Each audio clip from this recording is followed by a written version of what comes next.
बच्चों, hope you all are fine. आज हम इस लेक्चर के अंदर एक रेशो का आपका लास्ट फेज बचता है, क्योंकि हमने जब इसकी क्वालिफिकेशन के बारे में डिस्कस किया था क्लासिफिकेशन में, इसको 4 हिस्से में बांटा गया था। शॉर्ट टर्म सोल्वेंसी रेशो और उसके बाद एक्टिविटी रेशो। फोर्थ हमारा जो है वो प्रॉफिटेबिलिटी रेशो। 3 रेशोज के बारे में हम डिस्कस कर चुके हैं। लास्ट फेज इसका प्रॉफिटेबिलिटी रेशो, जिसको हम इनकम रेशो भी बोलते हैं, उस रेशो के बारे में हम डिस्कस करेंगे। जब बेटे आपको प्रॉफिटेबिलिटी रेशो कैलकुलेट करनी, किसी भी ऑर्गेनाइजेशन के आपको प्रॉफिटेबिलिटी के बारे में पता करना हो या उसकी इनकम रेशो के बारे में पता करना हो, तो आपको ये रेशोज कैलकुलेट करनी पड़ेगी। वो रेशोज उसमें कौन सी थी? Gross profit ratio, operating ratio, operating profit ratio, net profit ratio और रिटर्न ऑन इन्वेस्टमेंट।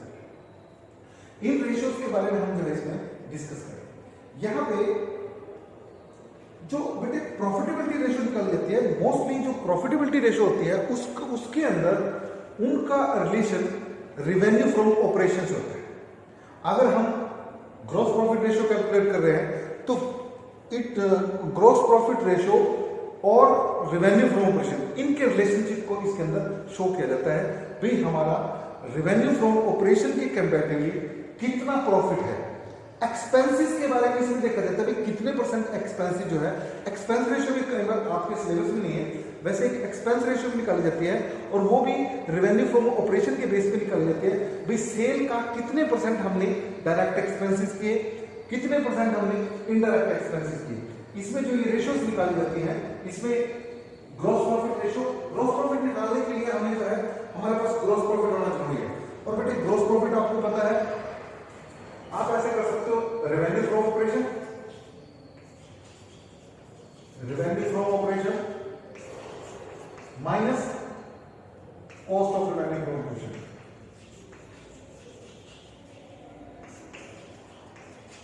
जब हम रेवेन्यू फ्रॉम ऑपरेशन में से cost of revenue from operation घटा देंगे तो वो आपका ग्रॉस प्रॉफिट आ जाएगा। और नहीं तो बेटे ग्रॉस प्रॉफिट निकालने का एक और फार्मूला है, याद कीजिए आप +1 में जब फाइनल अकाउंट बनाते थे उसमें ट्रेडिंग अकाउंट बनाते थे, और ट्रेडिंग अकाउंट में बैलेंसिंग कर आपकी जो है वो ग्रॉस प्रॉफिट आती थी। उसमें आप कैसे करते थे?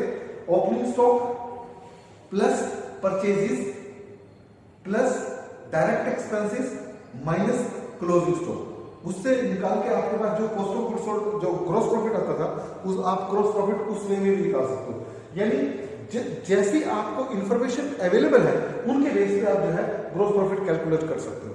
और यहाँ पे नेट रेवेन्यू फ्रॉम ऑपरेशन जो है उससे डिवाइड करते हो। Net revenue from operation most of the time आपको जो है दिया होगा, अगर नहीं दिया तो कैलकुलेट कर सकते हो। जैसे आप cost of revenue from operation दिया हुआ है तो उससे रेवेन्यू फ्रॉम ऑपरेशन निकालना तो ग्रॉस प्रॉफिट जो दिया होगा, अगर हम cost of revenue from operation में ग्रॉस प्रॉफिट जोड़ देंगे तो उसको जैसे ये दिया हुआ है तो इस बेस पे इसको रिवर्स कर देंगे, इसकी साइड चेंज कर देंगे। रेवेन्यू फ्रॉम ऑपरेशन में से हम ग्रॉस प्रॉफिट निकालेंगे कॉस्ट ऑफ रेवेन्यू, और अगर cost of revenue from operation में हम ग्रॉस प्रॉफिट जोड़ देंगे तो वो हमारा रेवेन्यू फ्रॉम ऑपरेशन आ जाएगा। तो इस तरीके से आप जो है ग्रॉस प्रॉफिट रेशियो कैलकुलेट कर सकते हो। और इनमें सबके आंसर जो है वो परसेंटेज में आते हैं, सबके जो है मल्टीप्लाई बाय 100 तो परसेंटेज में जो है वो आपका आंसर आ जाएगा। ये भी जो है परसेंटेज आप कैलकुलेट कर सकते हैं। उसके बाद सेकंड आती है हमारी ऑपरेटिंग रेशियो। ये बेटे दोनों रेशियो ना, ऑपरेटिंग रेशियो और ऑपरेटिंग प्रॉफिट रेशियो इंटरलिंक्ड है।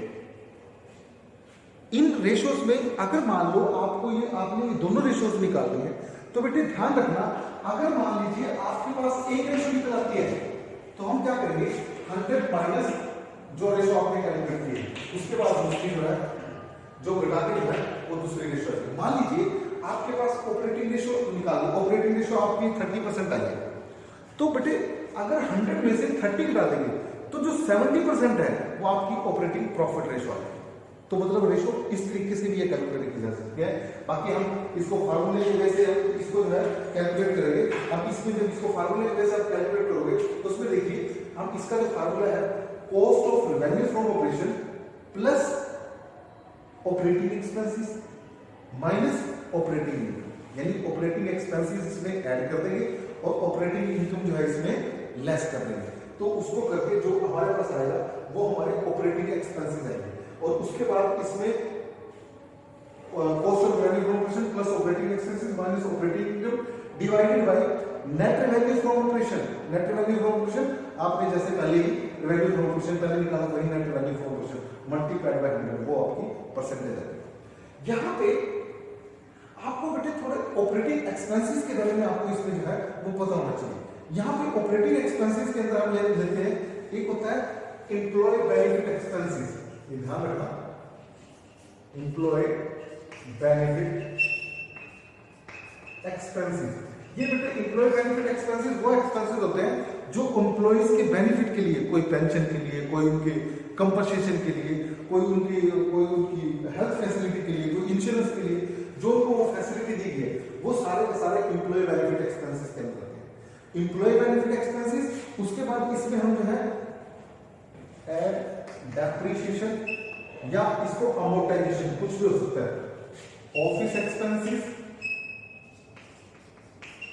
Selling and distribution expenses, selling and distribution expenses, office expenses, selling and distribution expenses, और उसके बाद इसमें आ जाता है डिस्काउंट, बैड डेट्स और interest on short term. Discount, bad debts और इंटरेस्ट ऑन शॉर्ट टर्म। ध्यान रखना, जो शॉर्ट टर्म लोन्स के ऊपर इंटरेस्ट है वो हमने ऑपरेटिंग एक्सपेंसेस में डील करना है। अगर लॉन्ग टर्म पे इंटरेस्ट है उसको इसके अंदर हम डील नहीं करेंगे। डेप्रिसिएशन है या अमोर्टाइजेशन है उसको आपने इसके अंदर डील करना है, वो सारे के सारे आपके ऑपरेटिंग एक्सपेंसेस के अंदर आते हैं। और अगर कोई बेटे ऑपरेटिंग इनकम हो, ऑपरेटिंग इनकम क्या होती है, वो इनकम जो हमारे बिजनेस से रिलेटेड है पर हमारे जो है जो हम रेगुलर बिजनेस कर रहे हैं उससे इनकम ना हो। जैसे इसके अंदर ऑपरेटिंग इनकम के बारे में इसने बताया हुआ है, जो एक तो डिस्काउंट रिसीव और दूसरा है डिस्काउंट रिसीव होता है और कमीशन रिसीव। ऑपरेटिंग इनकम किसको इंक्लूड करेंगे, ऑपरेटिंग इनकम, डिस्काउंट रिसीव और कमीशन रिसीव। अगर डिस्काउंट रिसीव या कमीशन ये हमारी ऑपरेटिंग इनकम है, प्रॉफिट लॉस में अगर आपको ये चीज दी है तो इनको इसमें से हम जो है इसके अंदर ऑपरेटिंग एक्सपेंसेस में इसको जो है ऑपरेटिंग इनकम के अंदर इसमें से लेस कर देंगे। तो इनको करके जो आएगा वो हमारा जो है उसके बेस पे हम जो है ऑपरेटिंग रेशियो कैलकुलेट करेंगे। क्योंकि बेटे देखो मैं बार बार आपको ये चीज कह रहा हूं, क्वेश्चन करने में वो नहीं है पर जब तक आपको इनके फार्मूलाज नहीं होंगे, जब तक आपको ये नहीं पता चलेगा कि इसमें कैसे कैलकुलेट किया जाता है, तब तक वो बाकी तो सारी कैलकुलेशन है, कैलकुलेशन पे इतना वो ना हो, पहले इनको समझने की कोशिश करो, ये फार्मूलाज लर्न करने की कोशिश करो, तभी आप जो है इनको प्रॉपर्ली कर पाओगे। उसके बाद होता है ऑपरेटिंग प्रॉफिट रेशियो। अब ऑपरेटिंग प्रॉफिट रेशियो कैलकुलेट करने का मैंने एक फार्मूला बताया 100 माइनस ऑपरेटिंग रेशियो, जो आएगा वो ऑपरेटिंग प्रॉफिट रेशियो है। पर इसको हम अगर फार्मूला से करना चाहें तो इसमें इसका फार्मूला क्या होगा, operating profit divided by revenue from operation multiplied by 100। यहां पे जो ऑपरेटिंग प्रॉफिट निकाला जाएगा, ऑपरेटिंग प्रॉफिट निकालने का फार्मूला हम क्या है, ग्रोस प्रॉफिट में से अगर हम ऑपरेटिंग एक्सपेंसेस घटा देंगे तो हमारे पास जो बैलेंस शीट कराएगी ऑपरेटिंग प्रॉफिट है। अब ये ऑपरेटिंग एक्सपेंसेस कौन होते हैं, ये वो एक्सपेंसेस होते हैं जो हम बिजनेस करने में हमारी हेल्प करते हैं, जो माल को सेल करने में, ऑफिस एक्सपेंसेस जो होते हैं, office administrative, selling distribution expenses, ये सारे एक्सपेंसेस जो है ऑपरेटिंग एक्सपेंसेस है। और ये सब सारे एक्सपेंसेस इसमें से जो हम ग्रॉस प्रॉफिट में से इनको लेस कर देते हैं। ग्रॉस प्रॉफिट आपको पता है कॉस्ट ऑफ गुड सोल्ड और सेल रेवेन्यू फ्रॉम ऑपरेशन को, रेवेन्यू फ्रॉम ऑपरेशन में से अगर cost of revenue from operation को डालेंगे तो आपके पास ग्रॉस प्रॉफिट आएगा। उस ग्रॉस प्रॉफिट में से अगर आप ऑपरेटिंग एक्सपेंसेस घटा दोगे तो वो आपका जो है ऑपरेटिंग प्रॉफिट आ जाएगा। उस ऑपरेटिंग प्रॉफिट के बेस पे हम जो है ऑपरेटिंग प्रॉफिट के बेस पे हम जो है ये ऑपरेटिंग प्रॉफिट रेशियो कैलकुलेट करते हैं। और इसका फार्मूला क्या है, operating profit divided by revenue from operation multiplied by 100। इस तरीके से आप इस फार्मूले में इम्प्लीमेंट करके जो है ऑपरेटिंग प्रॉफिट रेशियो कैलकुलेट कर सकते हैं। उसके बाद एक आता है नेट प्रॉफिट रेशियो, ये बड़ा इजी है। नेट प्रॉफिट रेशियो सीधे हम कैलकुलेट कर सकते हो, net profit divided by net revenue from operation multiplied by 100। अब नेट प्रॉफिट आपको पता बेटे कैसे करते हो, ग्रॉस प्रॉफिट में से ऑपरेटिंग और नॉन ऑपरेटिंग एक्सपेंसेस दोनों घटा देंगे, इनकम जो है ऑपरेटिंग और नॉन ऑपरेटिंग इनकम दोनों जोड़ देंगे, तो जो घटा जोड़ के आएगा वो हमारा नेट प्रॉफिट है। नेट प्रॉफिट आपको पता है, आप जब आप प्रॉफिट एंड लॉस अकाउंट बनाते थे तो उसमें जो बैलेंस शीट पर आती थी वो नेट प्रॉफिट आती थी। उस नेट प्रॉफिट के बेस पे हम जो है ये इनका वो नेट प्रॉफिट रेशो कैलकुलेट करेंगे। और वो नेट प्रॉफिट रेशो कैसे कैलकुलेट की जाती है? Net profit divided by net revenue from operation multiplied by 100, वो आपको जो है परसेंटेज है, सारे जो आंसर है वो परसेंटेज है।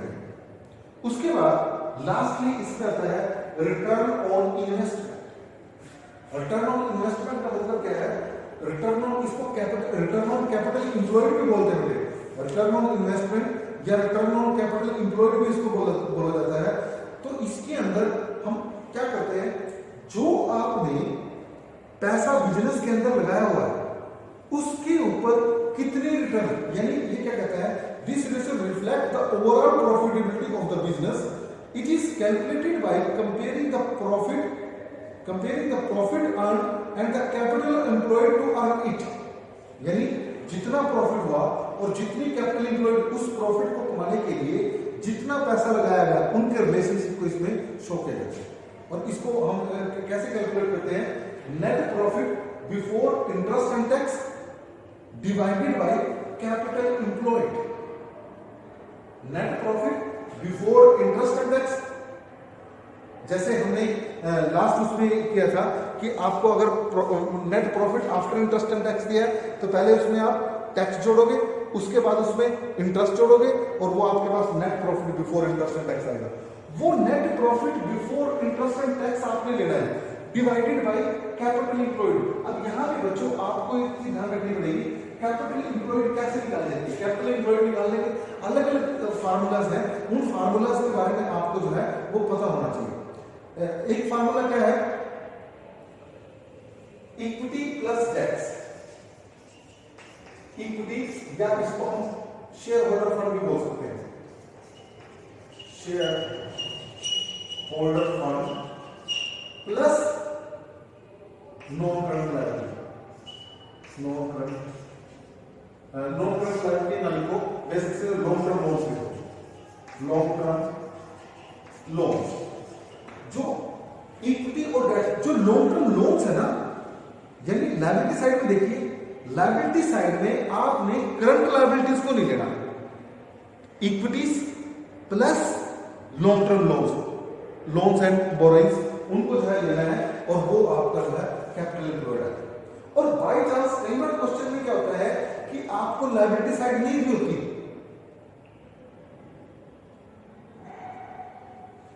कई बार आपको क्वेश्चन के अंदर लायबिलिटी साइड नहीं होती, तो आप इसको जो है एसेट साइड से निकाल सकते हो। एसेट साइड से कैसे निकालोगे? Fix assets plus working capital.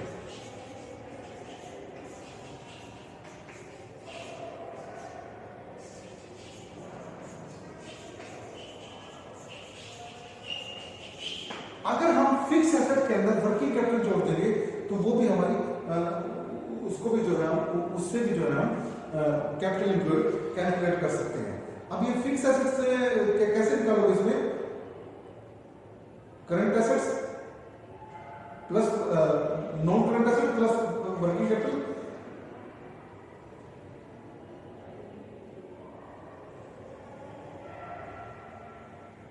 अब इसके अंदर एक चीज ध्यान रखना, यहां पे जब ये फिक्स एसेट लोगे, यहां पे फिक्स एसेट में बेटे जो आपकी नॉन करंट इन्वेस्टमेंट है ना वो भी आपने इंक्लूड करनी है। यानी इसके अंदर आप जो है नॉन करंट एसेट्स को भी जो है इन्वेस्टमेंट को भी जो है इंक्लूड करोगे। तो इस तरीके से आप जो है इन फार्मूलाज को जो है इसमें ध्यान रखोगे, उसके बेस पे ही आप जो है इन क्वेश्चंस को कर पाओगे। उसके बाद इसका एग्जांपल हम डिस्कस करने की कोशिश करते हैं। अब यहां पे देखिए, जैसे मान लो एक एग्जांपल दिया हुआ है, जैसे इसने एक एग्जांपल दिया है, calculate operating profit ratio from the following information. ये मैं क्वेश्चन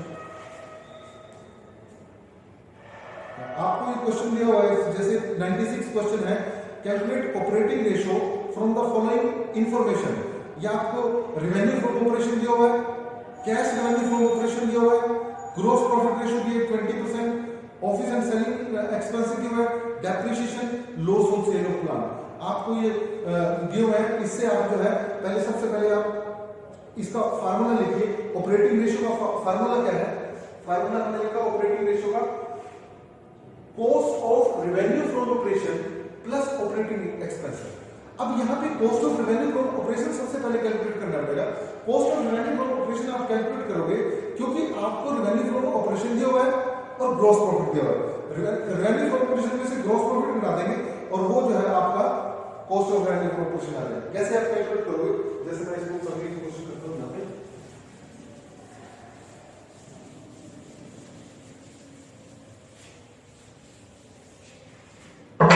यहाँ पे आपको रेवेन्यू फ्रॉम ऑपरेशन 8 लाख रुपए दिया हुआ है।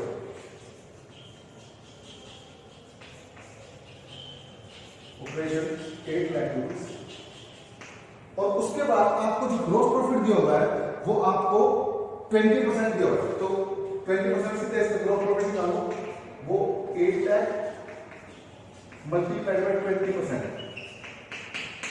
1,60,000 ये ग्रॉस प्रॉफिट आ गया। और अगर हम रेवेन्यू फ्रॉम ऑपरेशन में से ग्रॉस प्रॉफिट निकाल देंगे तो आपका 6,40,000 यानी 8 लाख माइनस 1,60,000, 6,40,000 ये आपका जो है cost of revenue from operation, cost of revenue from operation ये आपका जो है आ जाएगा। अब यहाँ पे cost of revenue from operation आ गया। उसके बाद हम क्या करेंगे? Cost of revenue from operation में आप ऑपरेटिंग एक्सपेंसेस जो है ऐड करोगे इसमें। ऑपरेटिंग एक्सपेंसेस इसमें office and selling and distribution expenses, office and selling expenses दे रखे हैं और डेप्रिसिएशन दी हुई है, क्योंकि loss of sale of plant जो है ये नॉन ऑपरेटिंग एक्सपेंसेस है, तो इसको हम इसमें इंक्लूड नहीं करेंगे। तो इसके बाद ये क्या होगा? टोटल 80,000 आ गया। अब इसमें क्या करोगे? इसमें 6 लाख प्लस 60,000 प्लस 20,000, 80,000 इसमें जो है ऐड कर दोगे। 80,000 जब इसमें आप इसमें ऐड करोगे तो ये आपका आ जाएगा 6,40,000 को, यानी फार्मूला क्या है? Cost of revenue from operation plus operating expenses divided by revenue from operation multiplied by 100। अब यहाँ पे ये 6,40,000 दिया होगा आपको, प्लस एक्सपेंसेस आपके 60,000, 20,000, 80,000 divided by 8 lakh multiplied by, ऐसे आप जो है इसका ऑपरेटिंग रेशियो जो है कैलकुलेट कर सकते हैं। और अगर आपके पास ऑपरेटिंग रेशियो आ गई, अगर वो कहता है ऑपरेटिंग प्रॉफिट रेशियो निकालो, मान लो ये 90% आ गई, ऑपरेटिंग प्रॉफिट रेशियो कैसे निकालोगे? 100 माइनस ऑपरेटिंग रेशियो, ये 10% जो है ऑपरेटिंग प्रॉफिट रेशियो जो है वो कैलकुलेट होगा। तो इस तरीके से आपने जो है इन क्वेश्चंस को करने की कोशिश करनी है। ये बहुत इंपॉर्टेंट क्वेश्चन है, बहुत अच्छे क्वेश्चन है। ये आपको आगे जब प्रोजेक्ट बनाओगे उसमें भी आपको काफी काम आएंगे, और इनको जितना भी करने की कोशिश करोगे वो आपके लिए बढ़िया रहेगा। जब तक आप इन क्वेश्चंस की प्रैक्टिस प्रॉपर नहीं करोगे तब तक कोई कुछ भी पॉसिबल नहीं है। और हमारे पास अब सिर्फ एक टॉपिक बचा है, कैश फ्लो स्टेटमेंट। उस कैश फ्लो स्टेटमेंट को हम आगे जो है उसकी अलग अलग 3 पार्ट्स में उसको डिस्कस करेंगे। एक में ऑपरेटिंग एक्टिविटी, फिर इन्वेस्टिंग और फाइनेंसिंग और उनकी प्रैक्टिस। जब तक वो क्वेश्चन हो जाएंगे उसके बाद जो है सिलेबस आपका और हो जाएगा। फिर आपका एक जो है प्रोजेक्ट के लिए हम टाइम निकाल लेंगे, या तो किसी डाउट सेशन में हम जो है उस प्रोजेक्ट के बारे में डिस्कस कर लेंगे। वो करंट ईयर की बैलेंस शीट के ऊपर आपने जो है किसी भी कंपनी की करंट ईयर की बैलेंस शीट लेनी है, और उस बैलेंस शीट के बेस पे आपने उस कंपनी का या तो आप उसके जो है रेशियो 10-12 कोई प्रॉफिटेबिलिटी रेशियो, कोई एक रेशियो निकाल दो, बेसिक से प्रॉफिटेबिलिटी रेशियो निकाल दो, या सोल्वेंसी और शॉर्ट टर्म सोल्वेंसी रेशियो, कोई सी भी ऐसे 2 रेशियो करके जो है उसकी रेशियो निकाल दो, कंपैरिजन कर दो, कॉमन साइज का स्टेटमेंट बना दो या कैश फ्लो स्टेटमेंट बना दो। वो जो है आपने प्रोजेक्ट जो है स्पेसिफिक प्रोजेक्ट आपने जो है प्रिपेयर करना है, तो उसके बारे में हम उसमें भी आगे डिस्कस करेंगे। पर फिलहाल ये रेशियो तक, यहाँ तक जो है आपने इसकी प्रैक्टिस जितनी जल्दी हो सके, जितनी ज़्यादा से ज़्यादा हो सके उतनी प्रैक्टिस आपने जो है इसकी करनी है। Thank you.